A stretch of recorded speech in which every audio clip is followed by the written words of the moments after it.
स्वागत है आप सभी का हमारे YouTube चैनल राज कहानी पर। आज हम आपको फिर से एक नई कहानी से रूबरू कराएंगे। आज की कहानी का नाम है गर्भवती बहू के खर्चे। 8वां महीना लगते ही माँ जी मेरे पीछे पड़ गई। अरे बहू, अपने माई बाप के घर से किसी को बुलाकर चली जाओ। मायके में तुम्हारी माँ और भाभी है, वहाँ तुम्हारी अच्छे से देखभाल हो जाएगी। मैं यहाँ अकेले क्या करूँगी, पूरा घर संभालूंगी जहाँ तुम्हें। माँ जी की यह बात सुनते मुझे अच्छे से समझ में आ गया। यह इतनी कंजूस थी कि इनको डर था कि कहीं अगर ऑपरेशन करना पड़ जाएगा तो अच्छा पैसा खर्च आएगा, जो यह देना नहीं चाहती थी, और बार बार मुझे मायके भेजने के लिए मुझे परेशान कर रही थी। मेरा भी पहला बच्चा था, इसलिए मेरे मन में भी डर बैठ गया था, कहीं सच में इन्होंने कोई लापरवाही कर दी तो कहीं लेने के देने ना पड़ जाए। इसलिए ना चाहते हुए भी मैं मायके चली गई। नॉर्मल डिलीवरी से एक प्यारा सा बेटा हुआ।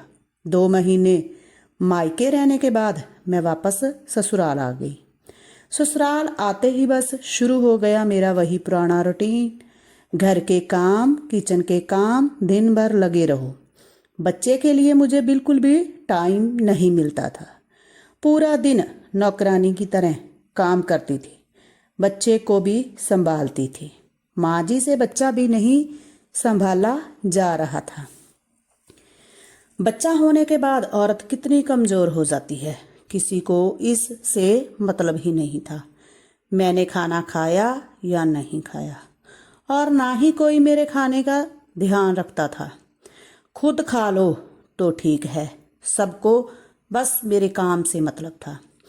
6 महीने बाद जब बच्चे का अनुप्रशासन आया तो माँ जी ने उस बार भी मुझे अपनी बीमारी का बहाना करके मुझे मायके भेज दिया, क्योंकि अनुप्रशासन में खर्चा बहुत होता है। पूरे गांव मोहल्ले को बुलाना पड़ता है, सबको खाना खिलाना पड़ता है, पूरे रिश्तेदार आते हैं, धूमधाम से अनुप्रशासन की रस्म होती है। और माँ जी इस रस्म से बचने के लिए, खर्चे से बचने के लिए मुझे मायके भेज देती है। जिस दिन मायके में अनुप्रशासन था उस दिन मेरे ससुराल से कोई भी नहीं आया था। मैं अकेले में बैठकर खूब रोई, और मेरी मम्मी मेरे पास आई और कहती है, बेटा अगर तेरे परिवार वाले तेरा और तेरे बच्चे का खर्च नहीं उठा पाए तो कोई बात नहीं, हम तो हैं, तुम चिंता मत करो। लेकिन हम भी जब तक हैं तब तक तो ठीक है, इसके बाद तुमने कभी सोचा है? बेटा मैं तो चाहूँगी कि ऐसे बेचारी बनने से अच्छा है अपने हक के लिए लड़ना सीखो। तुम्हारे ससुराल वालों को धीरे धीरे आदत बनती जा रही है। जब तक तुम अच्छी खासी हो उनके घर नौकरानी की तरह काम करो, और जैसे ही पैसे खर्च करने की बात आती है वह तुम्हें मायके भेज देते हैं। ऐसे तुम उस घर के लिए बस एक काम वाली बाई बनकर रह जाओगी, और मैं नहीं चाहती कि मेरी बेटी एक काम वाली बाई बनकर रहे। तुम्हें उस घर की नौकरानी नहीं, उस घर की बहू बनना है। तुम्हें अपनी जगह खुद बनानी है। माँ की बात बिल्कुल सही थी। अगर ऐसा ही चलता रहा तो फिर मेरी उस घर में कोई भी इज्जत नहीं रह जाएगी। काम करने के लिए हर चीज़ की जिम्मेदारी मेरे ऊपर थी, और जहाँ 2 पैसे खर्च होने होते थे वहाँ मुझे मायके भेज दिया जाता था। मैंने माँ से कहा, माँ आप चिंता मत करिए, मैं पूरी कोशिश करूँगी दोबारा मेरे साथ ऐसा ना हो। कुछ दिनों बाद मैं अपने ससुराल वापस आ गई। धीरे धीरे करके मेरा बेटा 1 साल का हो गया। इस बार मैंने सोच लिया था, चाहे कुछ भी हो जाए, मैं उसका जन्मदिन मनाने के लिए अपने मायके नहीं जाऊंगी, चाहे उसके लिए मुझे घर में लड़ाई ही क्यों ना करनी पड़े। बेटे का जन्मदिन जैसे ही पास पास आता गया वैसे ही माँ जी बात बात पर मुझे मायके जाने की बात बोलती रही। बेटे को गोद में लिए उसको खिलाते हुए कहती, मेरा बेटा नानी के घर जाएगा, वहाँ पर बर्थडे मनाएगा। उनकी बातें सुनकर मैं अंदर ही अंदर दुखी हो जाती थी, लेकिन अपने मुंह से एक भी शब्द नहीं बोलती थी। एक दिन गांव की कुछ औरतें घर में आती है। उनके लिए मैं किचन में चाय बना रही थी। माँ जी बेटे के साथ बेटे को गोद में लेकर उनके साथ बैठ बातें कर रही थी। तभी एक काकी बोली, देखते देखते तुम्हारा पोता 1 साल का हो गया। कितने दिन रह गए इसके जन्मदिन में? माँ जी ने जो जवाब दिया उसे सुनकर मैं तो एकदम से हैरान हो गई। माँ जी ने कहा, जी अगले हफ्ते ही मेरा पोता 1 साल का हो जाएगा, लेकिन क्या करूं, मैं तो बहुत धूमधाम से इसका जन्मदिन मनाऊं, पूरे गांव को बुलाऊं, पूजा पाठ करवाऊं, खाना पीना करूं, लेकिन इसकी नानी पीछे पड़ी है कि मेरे नाती का पहला जन्मदिन उन्हीं के पास मनेगा। अभी मैं मना कैसे कर सकती हूँ, इसलिए बहू मायके जाएगी।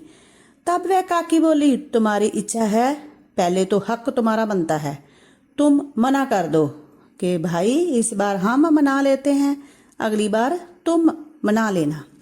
माँ जी कुछ नहीं बोली, बस हाँ में उन्होंने सिर हिलाते हुए कहा, जी कोशिश करूंगी। माँ जी की बातों से मेरा पूरा खून खौल रहा था। तभी मेरे दिमाग में माँ की कही हुई बातें याद आने लगी। बेटी, अपने हक के लिए तुझे खड़ा होना ही पड़ेगा। मैंने भी सोच लिया, अगर आज नहीं बोली तो फिर कभी नहीं बोल पाऊंगी। यही मौका है, लगे हाथ मैं भी अपनी बात बोल देती हूँ। जैसे ही मैं चाय लेकर वहां गई तो एक काकी ने कहा, बहू तुम क्यों बार बार अपने मायके चली जाती हो?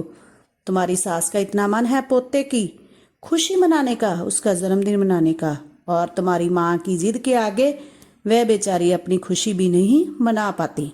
बेचारी का कितना दिल टूटा होगा, पहले पोते का पहला जन्मदिन और तुम अपने मायके चली जाओगी। बताओ कितना दुखी है बेचारी। मैंने माँ जी को देखा। काकी जी की बात सुनकर माँ जी एकदम बेचारी बनी बैठी थी। ऐसे लग रहा था जैसे उनका बड़ा मन है मेरे बेटे का जन्मदिन मनाने का। मेरी माँ की वजह से लाचार बेचारी बनी बैठी थी। मैंने कहा, काकी ऐसी कोई बात नहीं है, अगर माँ जी का इतना मन है जन्मदिन मनाने का तो आपको माँ जी की ओर से और हमारे पूरे परिवार की ओर से आज पहला बुलावा आपको ही मिलता है। आप अपने पूरे परिवार के साथ जन्मदिन के दिन जरूर आना, और माँ जी का मन है पूरे गांव को बुलाने का, खिलाने का, पूजा पाठ कराने का, तो जो माँ चाहती है वही होगा। मैं अपनी माँ से बात कर लूँगी, मुझे नहीं लगता कि मेरी माँ मना करेगी। इतना सुनते ही माँ जी बड़ी बड़ी आंखें निकालकर मुझे देखने लगती है कि तभी एक काकी जी माँ जी से कहती है, देख जीजी तुम्हारी बहू बहुत समझदार है, अभी तो खुश हो जा, अभी यह रोनी शक्ल हटा दे और अपने पोते के जन्मदिन की तैयारी करो। हम तो भाई आज से ही बुलावा मिल गया है। कहते हुए काकी हंसने लगी। काकी जी के साथ साथ मैं भी मुस्कुराने लगी और तिरछी नजरों से माँ जी को देखा तो उनका मुंह बना हुआ था। ऐसा लगा जैसे किसी ने माँ जी को ठग लिया हो।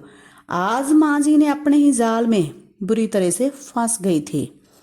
अभी वह कुछ कह भी नहीं पाई और मजबूरी में उन्हें पूरे गांव को बुलाना पड़ा, खाना भी खिलाना पड़ा और पूजा पाठ भी करवाना पड़ा, जिसमें अच्छा खासा खर्चा हुआ। आज मैं बहुत खुश थी। मेरे बेटे का पहला जन्मदिन आज उसके अपने घर पर उसके परिवार के साथ मनाया जा रहा था। तो दोस्तों, यदि आपको हमारी यह कहानी अच्छी लगी तो हमें कमेंट करके ज़रूर बताइए और हमारे चैनल को सब्सक्राइब, लाइक और शेयर ज़रूर करिए।